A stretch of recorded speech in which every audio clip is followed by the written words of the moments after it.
টাকা এত টাকা এর মধ্যে কি রে ওখান থেকে তুই কি নিলি রে? যাইনি তোর কি তুই আর ভাগ না দিলে আমি বলে দেবো। আমার এতগুলো টাকা আমি কোত্থেকে ম্যানেজ করব?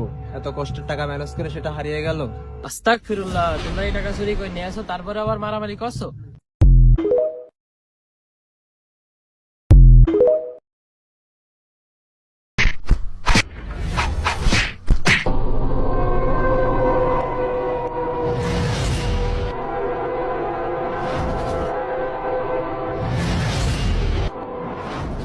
কিরে আমার টাকা? এত টাকা এর মধ্যে কি রে ওখান থেকে তুই কি নিলি রে? যাইনি তোর কি তুই আর ভাগ না দিলে আমি বলে দেবো। আমার এতগুলো টাকা আমি কোত্থেকে ম্যানেজ করব? এত কষ্টের টাকা ম্যানেজ করে সেটা হারিয়ে গেল। আস্তাগফিরুল্লাহ, তোমরা এই টাকা চুরি করে নিয়ে আসো, তারপরে আবার মারামারি করছো।